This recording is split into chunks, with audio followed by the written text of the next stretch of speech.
스마트폰 상단에 떠 있는 숫자 1. 예전에는 누군가와의 연결을 알리는 반가운 신호였는데 어느 순간부터 이 작은 숫자가 100kg짜리 모래주머니처럼 무겁게 느껴진 적 없으신가요? 분명 상대방이 싫은 건 아닙니다. 오히려 아끼는 친구이거나 잘 보이고 싶은 직장 동료일 때가 더 많죠. 하지만 손가락 하나 까딱해서 답장을 보내는 그 간단한 일이 마치 히말라야 산맥을 넘는 것만큼 고되게 느껴질 때가 있습니다. 그렇게 1시간, 반나절, 결국 며칠이 지나버리면 이제는 미안해서라도 답장을 못하는 악순환에 빠지게 되죠. 나 성격에 문제 있나? 내가 너무 무례한 건 아닐까? 자책하고 있을 당신에게 가장 먼저 이 말을 해주고 싶습니다. 당신은 무례한 사람이 아닙니다. 당신의 뇌와 몸이 지금 생존 모드에 들어갔을 뿐이에요. 우리가 연락을 미루는 진짜 이유는 인간성이 부족해서가 아니라 우리 내면의 에너지가 고갈되어 사회적 셧다운이 일어났기 때문입니다. 현대사회는 우리에게 24시간 연결되어 있을 것을 강요하죠.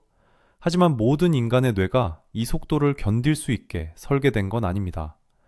최근 뇌과학 연구에 따르면 연락을 자주 미루거나 혼자만의 시간을 갈구하는 사람들은 일반적인 사람들보다 도파민 민감도가 훨씬 높다는 결과가 있습니다. 외향적인 사람들에게 카톡이나 전화는 도파민을 생성하는 에너지 충전기 역할을 합니다. 하지만 도파민 민감도가 높은 사람들은 다릅니다. 이들에게 연락은 자극의 과부하를 의미합니다. 이미 직장에서, 학교에서 혹은 일상의 사소한 소음 속에서 당신의 도파민 시스템은 최대치로 가동되었습니다. 그 상태에서 울리는 자니? 오늘 뭐해? 라는 짧은 메시지 한 줄은 당신의 뇌 입장에서 남은 에너지를 털어가려는 강도처럼 느껴질 수 있습니다. 뇌는 본능적으로 자신을 보호하기 위해 문을 걸어 잠깁니다.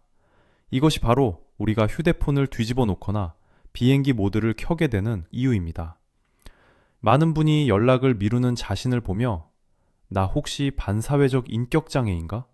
사회성에 심각한 결함이 있는 건 아닐까? 라고 걱정합니다.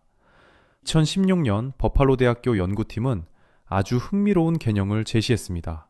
바로 비사교성입니다. 이는 타인을 공격하거나 증오하는 반사회성과는 완전히 다릅니다. 또한 사람들과 어울리고 싶지만 거절이 두려워 숨어버리는 회피성과도 차이가 있죠.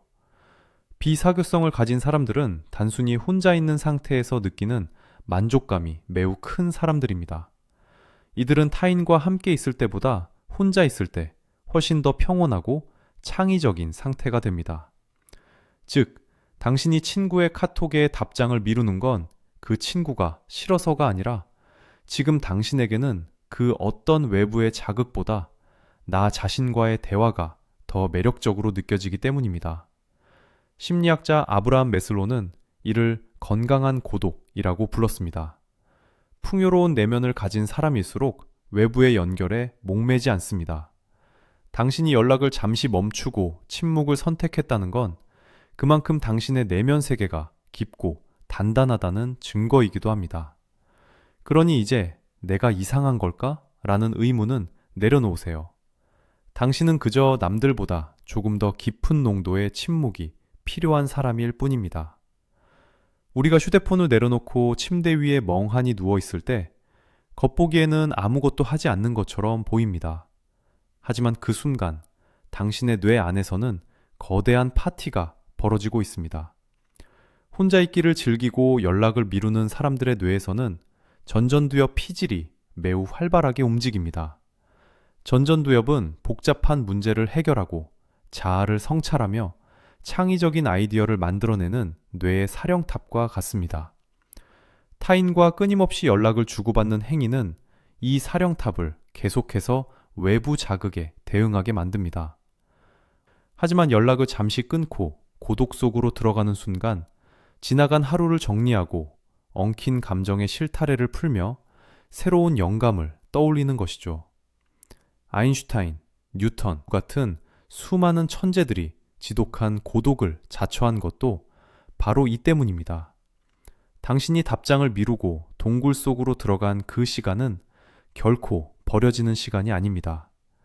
그것은 당신의 뇌가 다시 세상으로 나아가기 위해 가장 고차원적인 수준에서 스스로를 정비하고 업그레이드하는 지적인 수리 시간입니다. 우리가 연락을 미루는 또 다른 심리학적 이유는 역설적이게도 상대를 너무 아끼기 때문일 때가 많습니다. 단순히 응, 알았어 라고 답장하는 건 쉽습니다. 하지만 당신은 상대방의 기분을 살피고 적절한 이모티콘을 고르고 말투 하나까지 수없이 검열합니다.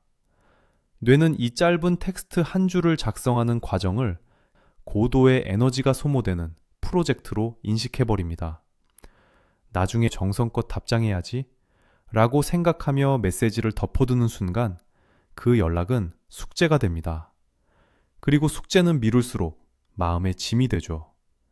결국 당신이 답장을 미루는 건 최선의 나를 보여주고 싶어하는 다정한 완벽주의가 당신의 손가락을 멈춰 세운 것입니다. 흔히들 우리는 인간을 사회적 동물이라 부르며 끊임없이 누군가와 연결되어야만 온전해진다고 믿습니다. 하지만 심리학자 벨라 드파울로의 연구는 놀라운 사실을 보여줍니다.